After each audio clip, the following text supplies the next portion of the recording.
8:51 en estos momentos, con una helada mañana. Ya vamos a adentrarnos en la temática político-judicial de la jornada. Ayer el presidente de la Nación presentó el proyecto de reforma judicial que envía al Congreso de la Nación. Un proyecto que, en primera instancia, tiene como eje la ampliación de la justicia federal en el ámbito de la ciudad de Buenos Aires. Se crearán 5 nuevos tribunales federales, se unificarán correccional criminal y penal económico en una sola denominación.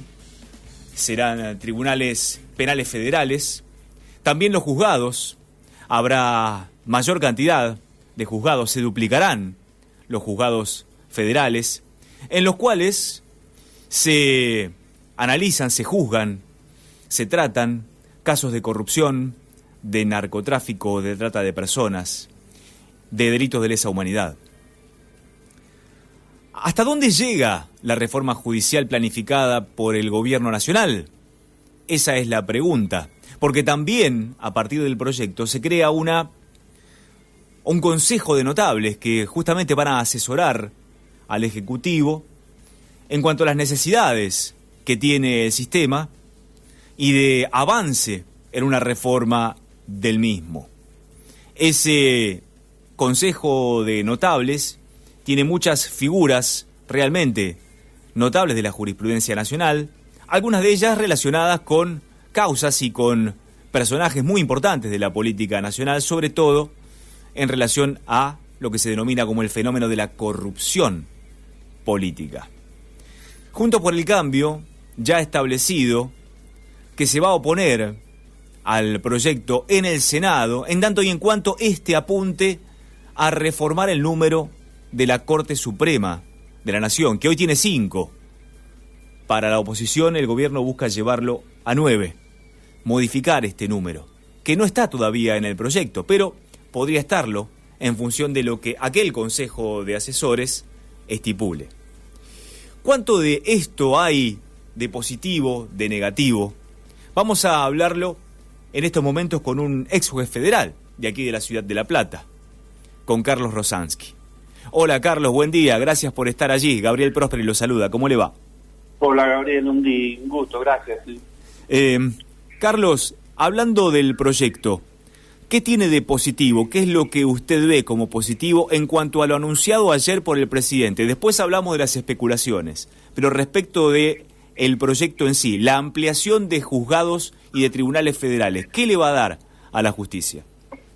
No, le va a dar una mejora en la distribución de las causas que ingresen, porque las que están ya se aclaró que van a seguir en sus jueces naturales, por lo tanto la mejora va a ser a futuro, cuando ingresen causas van a ser distribuidas entre más gente, más juzgados. Después el traspaso a la ciudad de Buenos Aires de la justicia penal ordinaria, que esto es algo ya que estaba ordenado en la Constitución del 94, cuando se reformó, nunca se hizo, y no se hizo porque se oponían precisamente quienes van a ser trasladados, porque creían que perdían su estatus, ¿no es cierto? O sea, porque pasan de llamarse jueces nacionales, esto no se habla habitualmente, jueces nacionales pasan a llamarse jueces de Cava. Esto parece una tontería, pero en el egocentrismo de muchos magistrados... Como que les baja el estatus. Exactamente, tal cual. Y no escuché un solo comentario sobre esto. Y respecto de las especulaciones, que es lo que ahora viene con fuerza, ya la oposición establece como denuncia que esta reforma solo busca impunidad para exfuncionarios y por supuesto los cañones están sobre la expresidenta de la Nación, Cristina Fernández de Kirchner, y se habla de una reforma en el número de los miembros de la Corte Suprema, de la que oficialmente en el proyecto no hay ni una coma. ¿Por qué cree que pasa esto, Carlos? Bueno, es lógico, absolutamente comprensible que Juntos por el Cambio y toda la gente del PRO, etcétera, objeten la reforma.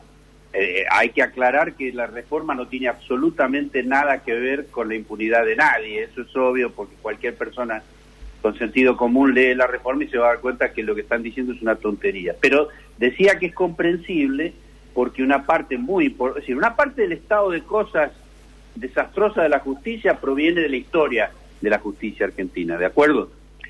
Y otra parte fue, digamos, generada o potenciada durante los 4 años del gobierno de Mauricio Macri. Por lo tanto, si ellos son responsables, toda esa gente, Juntos por el Cambio, son responsables de una parte importante de los delitos que se cometieron en esos 4 años, de las persecuciones y de todo el desastre que han ocasionado al país, es lógico que ellos no quieren ningún tipo de reforma, porque esta reforma tiene la intención muy clara de mejorar el nivel de justicia, y mejorar el nivel de justicia va en detrimento directo de los delincuentes, que ellos sí quedan impunes, porque hasta el día de hoy están todos impunes, Gabriel. ¿Qué hay de la posibilidad de que efectivamente se amplíe la Corte, y qué le parece a usted? ¿Tiene que quedar de 5 miembros o tiene que ampliarse? No, la Corte tiene que ser ampliada, no cabe ninguna duda. La cifra tiene que ser generosa, porque la única ampliación que serviría es dividirla en salas por especialidad, lo cual es algo también de sentido común. Y algunos argumentos que tiene la oposición, que sin saber de qué se trataba, les estaban oponiendo, y que hacen hincapié en el aumento de miembros, obviamente tampoco les conviene decir que los desastres que se hicieron durante 4 años se hicieron con 5 miembros.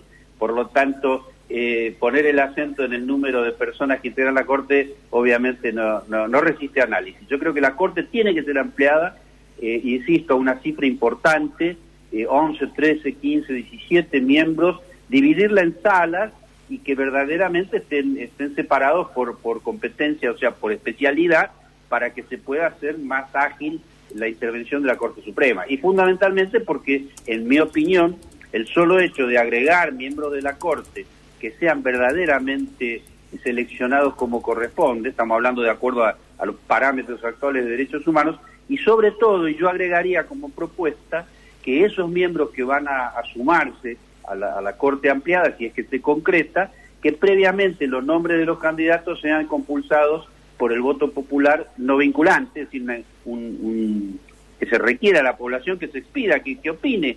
No nos olvidemos que las decisiones de los jueces terminan afectando a 40 millones de personas, entonces ¿cómo esa gente no va a poder opinar, aunque sea como opinión no vinculante de los candidatos? Con eso solo ya estamos mejorando la Corte. ¿Qué opinión le merece la integración de este Consejo de Notables que va a asesorar al presidente de la Nación?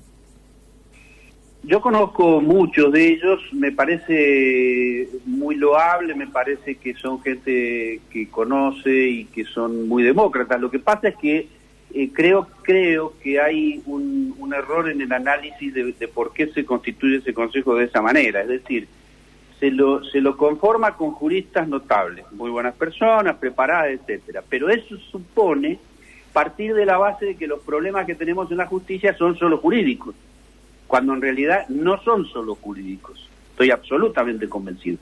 Tenemos un problema de distinta índole, que no es de una disciplina, no es del derecho.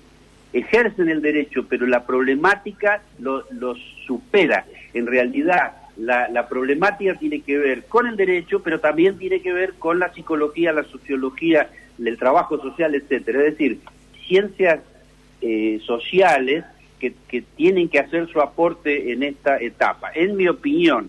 Es decir, me parece que ni el origen del problema es exclusivamente jurídico, ni la solución va a venir solamente con expertos jurídicos.